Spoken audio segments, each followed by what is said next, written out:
नमस्कार, मैं डॉक्टर सुषमा पांडे, सह आचार्य राजनीति विज्ञान, राजकीय महाविद्यालय टोंक। आप सभी का हार्दिक स्वागत करती हूँ। आज के व्याख्यान में हम बात करेंगे पाश्चात्य चिंतक जॉन लॉक के संदर्भ में। और जॉन लॉक के भी हम विशेष रूप से सामाजिक समझौता सिद्धांत को लेकर चर्चा करेंगे कि सामाजिक समझौता सिद्धांत को लेकर के उसके अंतर्गत मानव स्वभाव की लॉक ने किस प्रकार से चर्चा की है। जॉन लॉक राजनीतिक दर्शन के इतिहास में उनका नाम बहुत ही विशेष सम्मान के साथ लिया जाता है। शास्त्रीय ज्ञान की दृष्टि से यद्यपि हॉब्स श्रेष्ठ थे, लेकिन अगर हम राजनीतिक प्रभाव की बात करें तो लॉक का प्रभाव अधिक दिखाई देता है।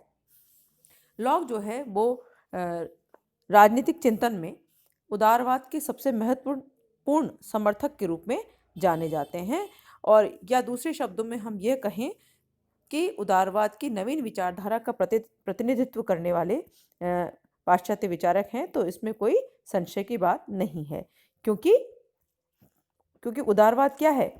उदारवाद मूल रूप में मानवीय स्वतंत्रता के साथ जुड़ी हुई अवधारणा है, जो ये मानकर चलती है कि मनुष्य को जो स्वतंत्रता प्राप्त है उसे मानव जीवन का महान लक्ष्य प्रदान कर राजनीतिक विचार का केंद्र बिंदु किस तरह से बनाया जाए। तो मनुष्य की स्वतंत्रता को राजनीतिक विचार का केंद्र बिंदु अगर बनाने का श्रेय अगर किसी को दिया जाता है तो वो जॉन लॉक को दिया जा सकता है, क्योंकि जॉन लॉक ने ही मनुष्य की स्वतंत्रता की समस्या और मानव के लिए इसकी प्राप्ति के उपाय पर सबसे अधिक ध्यान केंद्रित किया था। तो ऐसे प्रथम विचारक हैं जिन्होंने कि व्यक्तिगत स्वतंत्रता की रक्षा के लिए अपनी जागरूकता दिखाई, और उनके द्वारा व्यक्तियों को कुशासन के विरुद्ध विद्रोह का स्पष्ट अधिकार प्रदान कर दिया गया।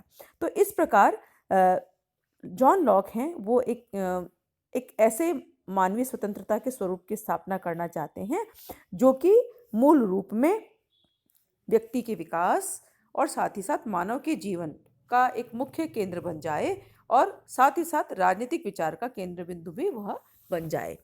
अब हम बात करेंगे कि जॉन लॉक ने जिस समझौता सिद्धांत की चर्चा की है वह क्या है।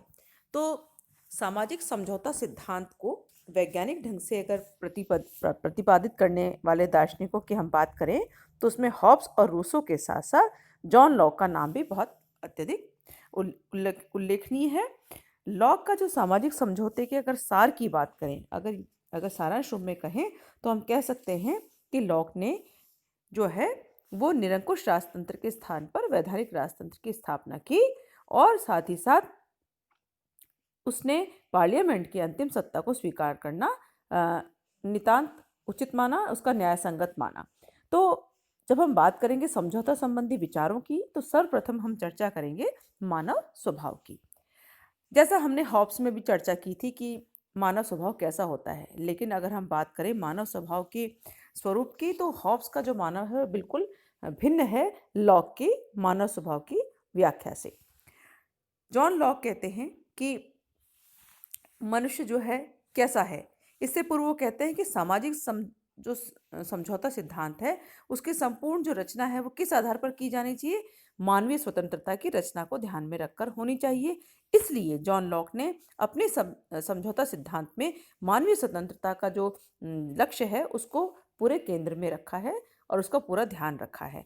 और इसी आधार पर लॉक कहते हैं कि मनुष्य कैसा है। उनका मानना था कि मनुष्य सहयोगी है और सामाजिक प्राणी होता है, और साथ ही साथ चूंकि वह सहयोगी है, सामाजिक प्राणी है, तो उसमें वो ये भी मानकर चलता है कि मनुष्य की विशेषता क्या है कि उसमें आपस में सहयोग की भावना है, प्रेम है, दया है, और सद्भावना के आधार पर एक दूसरे के साथ संबंध रखने की और जीवन जीने की भी वह इच्छा रखता है, और उसी के अनुसार वह जीवन व्यतीत करता है।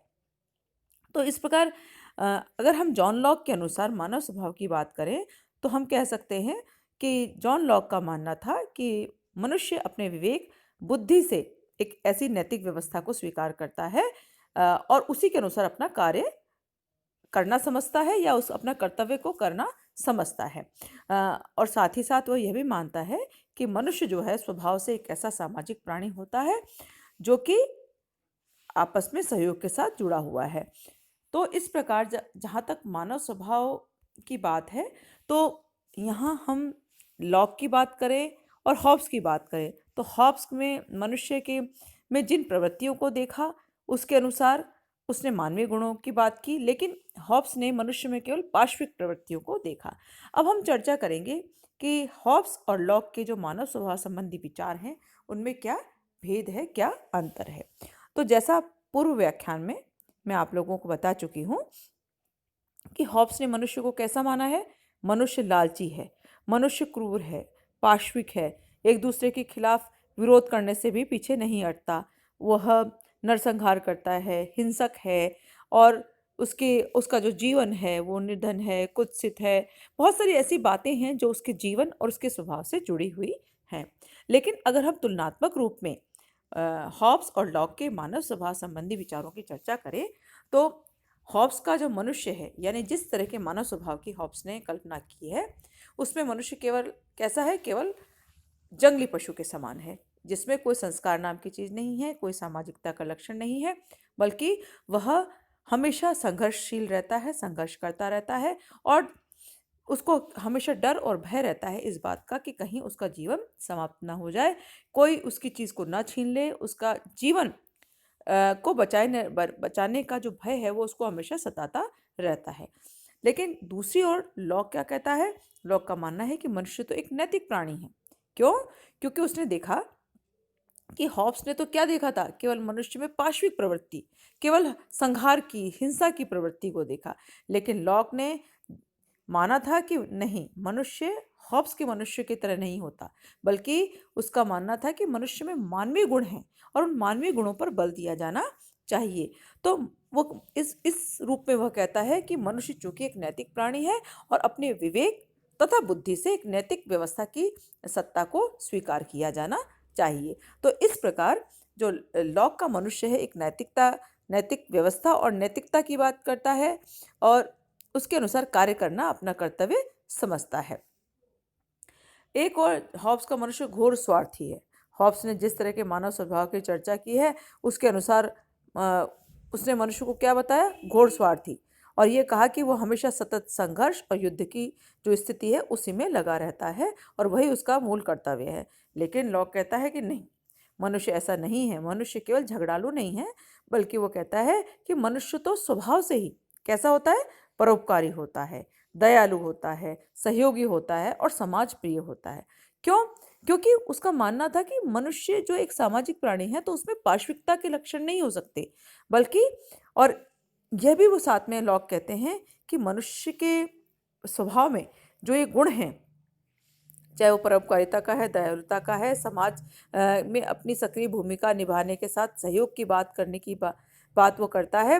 वो कहता है कि इसी आधार पर, यानी इन्हीं गुणों के आधार पर जो प्राकृतिक अवस्था जन्म लेती है, वह युद्ध की नहीं होती, बल्कि पारस्परिक सहयोग की अवस्था के रूप में सामने आती है। तो इस तरह जब मानव स्वभाव की हम बात करते हैं, तो हॉब्स का और लॉक का मानना कई मामलों में या कई रूपों में हमको अंतर दिखाई देता है। एक और अगली बात जो मैं आपको कहना चाहती हूँ, उसमें हॉब्स का मनुष्य कैसा था, जैसे मैंने आपको पहले भी बताया, झगड़ालू। झगड़ालू क्यों? क्योंकि उसको एक तो प्रतिद्वंद्विता उसमें उसके दिमाग में रहती थी, और वो हमेशा क्या चाहता था कि मैं हमेशा संघर्षशील रहूं। क्यों? क्योंकि संघर्ष के माध्यम से मुझे केवल अपना जीवन बचाना है, संघर्ष के माध्यम से मुझे केवल अपना अस्तित्व बचाना है, और उसको उस बात का डर रहता था कि कहीं इस संघर्ष में कोई दूसरा आकर मुझ पर एक तरह से युद्ध की स्थिति उत्पन्न ना कर दे, या सतत संघर्ष की स्थिति की वजह से कहीं मेरे जीवन की सुरक्षा का जो उसके भय था, वह उसके दिमाग में घर कर गया था, उसके दिमाग में रहता था। तो इस तरह से जो हॉब्स जिस तरह के मनुष्य स्वभाव की कल्पना करता है, उसके अनुसार मनुष्य लड़ाकू है, झगड़ालू है, एक दूसरे से छीनना चाहता है, सदैव हिंसा के लिए तत्पर रहता है। लेकिन लॉक कहते हैं कि नहीं, मनुष्य शांति प्रिय है, क्योंकि लॉक मनुष्य के जिस रूप की कल्पना करता है, उसमें वह नैतिक प्राणी है, वह सामाजिक प्राणी है, और साथ ही साथ वह यह भी कहता है कि चूंकि मनुष्य एक सामाजिक प्राणी है और उसमें स्वार्थ नहीं है, बल्कि वह तो शांति और पारस्परिक सद्भावना के माहौल में रहना चाहता है और साथ ही साथ उसमें ऐसी गुण होने के कारण वह एक ऐसे समाज की स्थिति उत्पन्न करना चाहता है जिसमें समाज के सभी लोगों को लाभ मिले, कोई किसी के अधीन नहीं रहे। तो जो लॉक ने मानव स्वभाव के जिस स्वरूप की चर्चा की है वह मानव स्वभाव आगे चलकर प्राकृतिक अवस्था के रूप में भी हमको दिखाई देता है, जिसमें कि मनुष्य पारस्परिक सहयोग की भावना से रहते हैं। तो इस प्रकार आज हमने बात की जॉन लॉक के परिचय के बारे में और साथ ही साथ लॉक ने मानव स्वभाव को लेकर जो बात कही है उसके संदर्भ में, साथ ही साथ हॉब्स और लॉक के जो स्वभाव संबंधी जो मानव स्वभाव के संदर्भ में जो अंतर दिखाई देता है विचारों में उसके बारे में। अब आज का व्याख्यान यहीं समाप्त होता है और अगले व्याख्यान में हम आपके साथ पुनः जुड़ेंगे एक नए प्रश्न, एक नए विचार और एक नई सोच के साथ। तब तक के लिए आप सभी का बहुत बहुत धन्यवाद।